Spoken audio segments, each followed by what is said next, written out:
Voilà plus d'un mois que le peuple proteste. Ces gens attendent tous que Laurent d'Horreur Critique se décide enfin à faire la critique de Freddy contre Jason. Les rues sont dévastées, les incendies éclatent et les exhibitionnistes se multiplient. On se croirait pendant le Black Friday.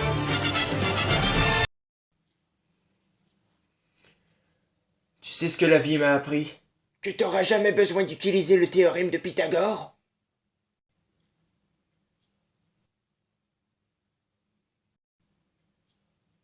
Non. Non, si la vie m'a bien appris quelque chose, c'est que... il faut savoir faire des sacrifices. Laisser un travail inachevé pour foncer droit au but. Oh, mais tu ne comptes tout de même pas... Oui. Je vais faire la critique de Freddy contre Jason. Mais voyons, t'as même pas fini de critiquer la saga des Freddy! Oh, mais si je les fais encore attendre, il risque d'y avoir des morts. J'ai pas le choix. Vendu.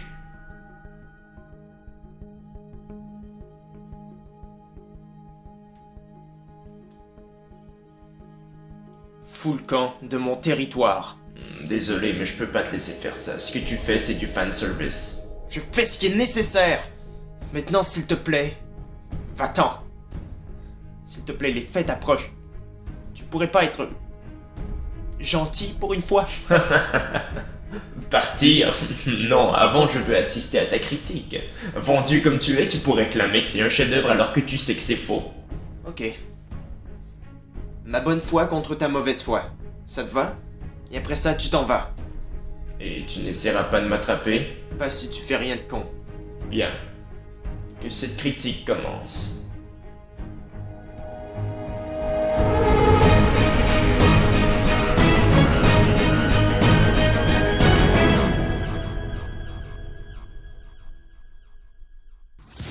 Freddy est coincé en enfer. Les parents de Springwood ont effacé toute trace de son existence. Ayant sombré dans l'oubli, le croque-mitaine n'a plus aucun pouvoir. En soif de vengeance, il cherche un moyen de revenir à la vie. Il réveille alors Jason Voorhees via ses rêves pour qu'il aille perpétrer un massacre à Springwood. Ainsi, on croira que c'est Freddy le coupable et il aura assez d'attention pour revivre. Mais Jason devient de plus en plus gourmand, tuant tout ce qui bouge et ne laissant aucune victime à Freddy. Commencera alors une bataille épique entre deux tueurs redoutables. Honnêtement, l'histoire est vraiment bonne malgré quelques clichés. Quelques clichés? Bon sang, ce film en est rempli. Ouais, mais c'est parce qu'on mêle les deux univers. Dis-toi qu'il y avait 17 scénarios différents avant qu'on choisisse celui-ci, alors on aurait pu avoir bien pire. La manière dont se croisent les deux mondes est juste géniale. On reprend les personnages cons typiques des Vendredi 13 et ceux qui craignent leurs rêves. Personnellement, moi j'adore le duo de Mark et Will. Tu parles, c'est un duo qui dure à peine la moitié du film. Zombieland m'a appris à jouir des petites choses, alors tu la mets en veilleuse. On fait un brillant retour aux sources pour les deux sagas. On a même droit à un humour noir malsain, mais tout de même adéquat. Puis on a droit à des trucs vraiment glauques.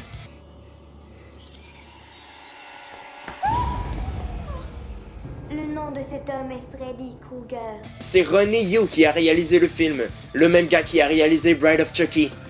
Dès le générique de début, on sait qu'on va avoir droit à un bain d'hémoglobine.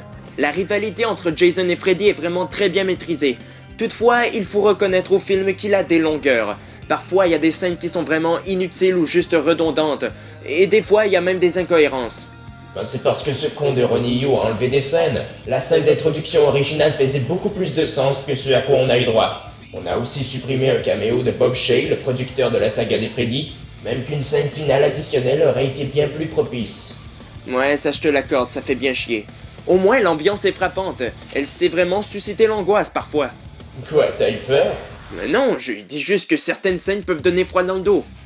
Ta fiole, t'as eu peur devant Freddy contre Jason. Bon, enchaînons. L'humour qui accompagne le film est vraiment très bien dosé. Ce n'est pas l'humour débile centré sur le cul des Vendredi 13. Non, ce sont les jeux de mots et les mises en scène glauques des Griffes de la Nuit qu'on retrouve. Et ça soutient très bien le film.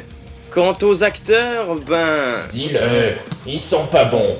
Ouais, mais il y a quand même Robert Englund qui réendosse le costume de Freddy. Et ça, c'est cool.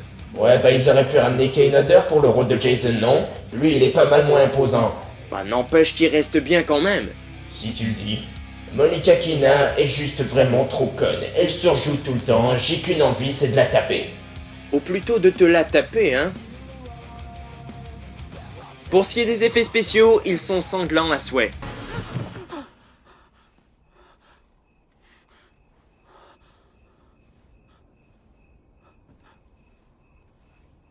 Papa?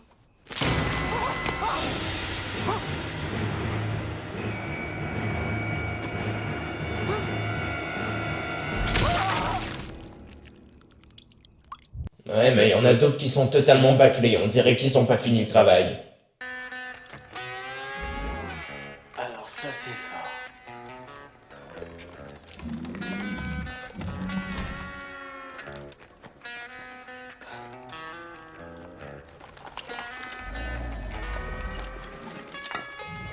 En 2003, on était capable de bien meilleur. Pour faire court, Freddy contre Jason est un excellent divertissement, même s'il a des défauts évidents. Ça faisait 10 ans que les fans attendaient l'ultime rencontre entre Freddy et Jason, et voilà ce qu'on a eu. C'était pas si mal.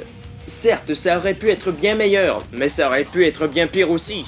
Non, je crois qu'une note juste serait un 7 sur 10. Et voilà, cet épisode sur Freddy contre Jason est à présent terminé, j'espère de tout cœur qu'il vous a plu. Ne manquez pas les prochaines critiques, laissez les commentaires, puis abonnez-vous à ma chaîne. Salut! C'est bien. Tu as jugé le film à sa juste valeur. Ouais, même si j'adore ce film, je clamerai jamais que c'est un grand chef-d'œuvre.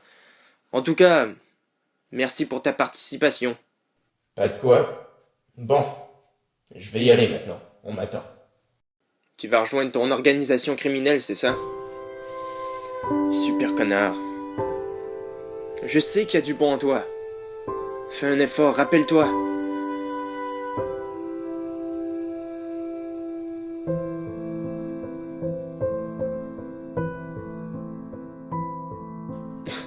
T'es pas obligé de semer la merde partout où tu passes. C'est plus compliqué que ça. Bon, si telle est ta décision, t'es libre de partir. Mais, je t'en prie, laisse-nous tranquilles. Même si c'est que pour quelques jours, laisse-nous tranquilles, je t'en prie.